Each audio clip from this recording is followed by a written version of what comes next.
Halo ndagusuje ukurikiye iki kiganiro nguhaye ikaze muri aya masaha. Ibintu bikomeje gukomera hagati ya Iran ndetse na Israel, intambara ku mpande zombi irakomeje ndetse hari ubwoba ko intambara ishobora no kwaguka igakwira mu karere ibyo bihugu byose biherereyemo. Mbere yuko dukomeza tukinjira muri iki kiganiro cyacu neza, banza urebe ko wakoze subscribe niba utarayikora, kandi aho rwose kugira ngo ujye ukomeza kureba inkuru ndetse n'ibiganiro tubagezaho umunsi ku wundi. Ikaze, uri kumwe nanjye Denise Mbabazi Mpambara. Uyu munsi rero reka turebere hamwe ibigezweho mu ntambara iri hagati ya Israel ndetse na Iran. Twibande cyane ku byabaye kuva kwa gatanu tariki ya 13 Kamena mwaka 2025 kugeza uyu munsi tariki ya 14 Kamena 2025, kuvuga ngo kuva ejo hashize kugera uyu munsi kuri wa gatandatu. Ese yatewe n'iki? Ni bande bayitangije? Abamaze kuhasiga ubuzima bangana bate ku mpande zombi? Turebe n'icyo kandi abayobozi batandukanye bari kuyivugaho. Twihugure, twumve, tunasobanukirwe. Iyi ntambara ubundi yaturutse ku gitero gikomeye cya Israel ku nganda zikora intwaro za kirimbuzi za Iran, aho rero ari igitero cyabaye ku wa gatanu, ni ku itariki ya 13 z'ukwezi kwa gatandatu uyu mwaka 2025. Iki gitero Israel yakise Operation Rising Lion, kibasiye rero ahantu hakorerwa cyane cyane uranium hariya muri Iran mu bice bitandukanye. Israel rero yavuze ko icyo gitero cyari kigamije guhagarika gahunda ya Iran yo gukora intwaro za kirimbuzi nk'uko babivuga. Iran ariko aho kugira ngo igire ikivuga, igire wenda isubize mu magambo, noneho yahisiga igitero cyo kwihorera. Hari nyuma y'amasaha make cyane Israel imaze kubagabaho ibitero bya za drone, nabo rero bahita bihorera, bazana igikorwa bo bise True Promise gatatu, niko babyise. Ni mu mwanya muto rero indege z'intambara, misile ndetse n'indege zitagira abapilote, amadrone rwose ewana byavuzaga ubuhuha hariya i Tehran ndetse ni Tel Aviv, no kuvuga muri Iran ndetse no muri Israel. Nyuma y'uko rero Israel imaze kugaba igitero twavuga ko ari cyambere, ubwo ni ku munsi wa gatanu mu rukerera mu masaha y'igicuku, abantu 78 kugeza ubu ngubu nibo bamaze gupfa hariya mu gihugu cya Iran. Harimo rero abahanga mu bijyanye no gukora ibitwaro bya kirimbuzi bagera ku 9, harimo abasirikare bakomeye aho muri Iran 6 bahasize ubuzima, ariko kandi hari n'abandi bakomeretse benshi cyane barenga 329. Urumva ni abantu benshi cyane. Ku ruhande rwa Israel, nyuma y'uko Iran nayo yihoreye ikohereza za drone, amamisire ndetse n'ibindi, bivugwa ko kugeza ubu ngubu imibare ivugwa nuko abantu 2 ari bamaze kuhasiga ubuzima, abandi barenga 90 bakomeretse i Tel Aviv cyangwa se muri Israel ku ruhande rwa Israel. Ibyo rero bivuze ko mu munsi umwe, kuko umunsi wa kabiri ntago uragera, hamaze gupfa abantu bagera kuri 80, hakomereka abantu 419 nk'uko ugerageje kwegeranya iyi mibare byamera gutyo. Muri Israel rero ubu ngubu hari ubwoba bwinshi cyane, hari impungenge ko iyi ntambara ishobora kwaguka, ariko kandi bakavuga bati Iran ishobora kuza kwihimura yihanukiriye n'uburakari bwinshi cyane, ntawamenya. Ubu ngubu rero abaturage benshi mu mijyi itandukanye za Tel Aviv, imijyi nka Yerusalemu ndetse n'indi itandukanye, abaturage bakaba basabwe ko bajya kwihisha, ababishoboye abafite inzu zo kwihishamo bakajyamo. Ku munsi w'ejo hiriwe havuzwa ubuduha bwinshi cyane mu bice bitandukanye muri Israel, babwira abantu mujye kwihisha, mujye muri za cave mu ndake, mugende mwihishe. Ababuza abantu kuba bagendagenda mu mihanda kubera ko ejo Iran yiriwe yohereza indege ndetse na za misile mu kirere cya Israel, ndetse bakavuga ko ibyo yakoze ku munsi w'ejo byoroheje ujyanije n'ibishobora kuza gukurikiraho. Basabye abaturage rero, ndetse bagiye banohereza ama message ku matelefone basaba abaturage kujya mu bwihisho, kujya kure hashoboka. Icyakora abaturage benshi ba Israel baravuga ko bashyigikiye igikorwa cya guverinoma yabo, bakavuga ko rero Iran y'ubwayo ishobora kuba yatera Israel igihe icyo ari cyo cyose mu gihe yaba ibonye intwaro za kirimbuzi. Niho rero abaturage bamwe muri Israel bahera bavuga ko byari bikwiye, ndetse ko hari icyizere bafite bafitiye igisirikare cyabo ko bari buze kubarindira umutekano. Aho ni ku ruhande rwa Isirayeli, ariko minisitiri w'intebe Benjamin Netanyahu akaba yanavuze ko Isirayeli yakoze icyo yagombaga gukora kandi ko bagomba gukumira Iran mbere yuko ibona intwaro za kirimbuzi. Igisirikare cya Isirayeli ni IDF bo bari mu buryo bwo kwitegura, bakomeje kwitegura cyane ndetse baravuga ko ibitero bishobora gukomeza kuza. Ubu ngubu ibintu byabo baravuga ko bari ku mirongo y'imbere mu majyaruguru, mu burasirazuba ndetse no mu bindi bice by'igihugu. Aho muri Isirayeli bo baravuga ko biteguye guhangana na Iran mu buryo bwose bushoboka. Aho rero ni ku ruhande rwa Isirayeli, ariko nanone muri Iran ubu ngubu abaturage benshi bari mu gahinda, abandi bafite uburakari bwinshi cyane. Amakuru agaragara ku binyamakuru bitandukanye cyane cyane ibikorera hariya muri Iran haravuga ko abaturage benshi bari mu masengesho, abandi bari guhunga ibice bikekwa ko bishobora kuzibasirwa cyane n'intambara.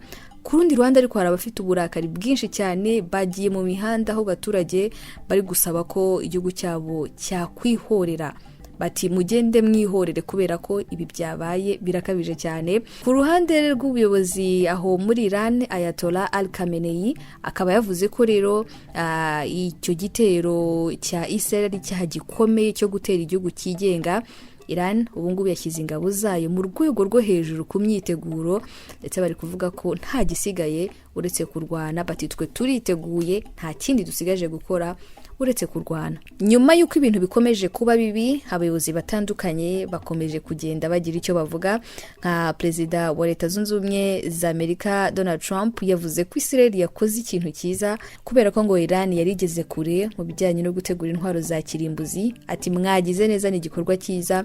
Ariko ubumwe bw'Uburayi bwo basabye ibihugu byombi guhagarika imirwano, ndetse bamwe bagaragaza n'impungenge ko hashobora kwaguka intambara ikagera no mu bindi bice.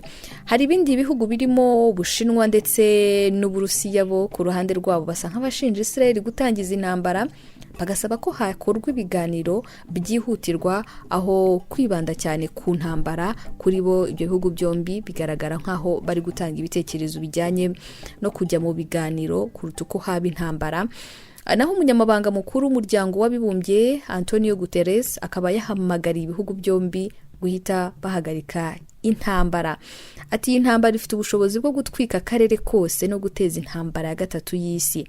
Ibyo rero yabigarutseho mu nama y'akanama gashinzwe umutekano yabaye ku buryo bwihutirwa. Yateranye rero kugira ngo barebe ko hari icyakorwa. Ni inama n'ubu ngubu ikomeje guterana, bari gushaka rero icyaba igisubizo ku ntambara ikomeje kuvuza ubuhuha, ku ntambara ikomeje kuvugwa hagati ya Iran ndetse na Israel.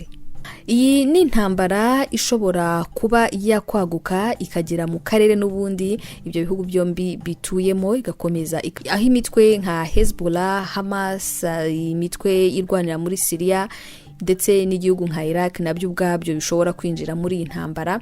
Ikindi nuko hashobora kubaho ibiganiro byihuse bitewe n'igitutu cy'amahanga, ariko ibi birasa nkaho bikiri kure nyuma y'uko umuyobozi w'ikirenga muri Iran atangaje ko ibiganiro byari biteganijwe kuba kuri iki cyumweru ntacyo bikivuze nyuma y'igitero cya Israel. N'ibiganiro byari biteganijwe n'ubundi, aho rero bagombaga kuganira ku ngingo ijyanye no gukora ibitwaro bya kirimbuzi, cyane cyane ibi bikorerwa muri Iran.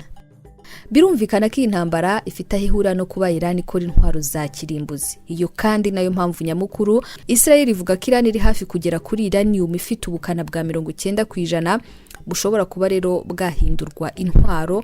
Ariko Iran yo ikavuga ko ikora nuclear cyangwa se nucleaire ku nyungu zakoreshwa mu buzima bwa gisivile, ariko kugeza ubu ngubu ifite uranium ku kigero cya 60% gihagije kuba cyagira intwaro mu mezi makeya. Uretse Israel ndetse na Iran, hari ibindi bihugu bishobora kuba byagirwaho ingaruka n'iyi ntambara. Reka nkubwire ko muri ibyo bihugu harimo Syria, aho rero Israel ishobora kuba banabagabaho ibitero kubera ko akenshi bakeka ko yaba inzira ya Iran, ndetse inzira Iran ishobora gukoresha yihimura cyane kuri Israel.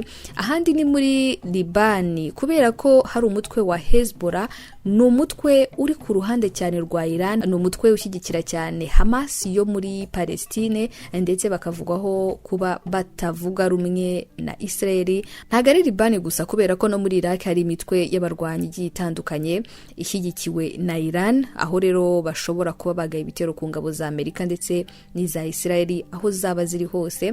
Hari kandi Arabie Saoudite ndetse na Amerika, babo bitezweho cyane kuba bagira uruhare mu kugarura ituze cyangwa se gusubiza ibintu mu bikorwa, cyangwa bakaba bakongera ingufu mu bya gisirikare, intambara ikaba yakwiyongera cyangwa se yaba ifite ubukana bukomeye cyane. Ariko uretse ibyo kandi ubukungu ku isi hose bwamaze kugirwaho ingaruka. Ibi ntabwo ari byo gutindaho, kubera ko igiciro cya peteroli cyamaze kuzamukaho hafi 7% kuva kuri uyu wa gatanu. Ubu hamaze kuzamukaho 7%, kandi mu gihe nta gikozwe imibare irakomeza kugenda yiyongera. Aho ngaho ni hakurya, ariko reka turebe hano hafi ku mugabane wa Afurika. Muri Afurika y'Amajyaruguru cyane cyane abaturage bo mu bihugu nka Misiri, Tunisia, Maroc bo batangiye imyigaragambyo, aho rero bari kwamagana ibitero bya Israel kuri Iran. Muri Turkiya naho perezida w'icyo gihugu Recep Tayyip Erdogan akaba yamaganye cyane Israel, avuga ko itangiye intambara izagera ku isi hose. Muri Afurika yo hagati ndetse no mu burasirazuba bwa Afurika, nubwo nta bikorwa bihari bigaragara, ariko impungenge ni nyinshi cyane ku bijyanye n'ubukungu ndetse n'umutekano mu karere, navuga ka Afurika yo hagati ndetse no muri Afurika y'iburasirazuba cyane cyane. Nibyo rero kugeza ubu nakubwira ko ku ruhande rwa Iran imibare iragaragaza ko abantu 78 bamaze gupfa, 329 nibo bakomeretse. Mu bapfuye rero harimo ingabo cyangwa se abo mu nzego za gisirikare bo hejuru 6. Hari kandi drone 14 zasenywe. Ku ruhande rwa Israel abantu 2 kugeza ubu nibo bamaze gupfa, abagera kuri 90 bakomeretse, abandi bari kwitabwaho, ndetse drone zasenywe 5. Nibyo bikomeje kuvugwa ko amasaha ashira niko ibintu birushaho kuba bibi, guterana amagambo ku mpande zombi bikomeje kwiyongera. Ariko se biraza kurangira bite? Reka tubihanga amaso, turakomeza kubikurikira 5 kuri 5. Ariko nkwibutse gukora subscribe niba utarayikora, ikindi usangize n'abandi iyi nkuru kugira ngo nabo batazacikanwa. Nitwa Denise Mbabazi Mpambara, naho ubutaha.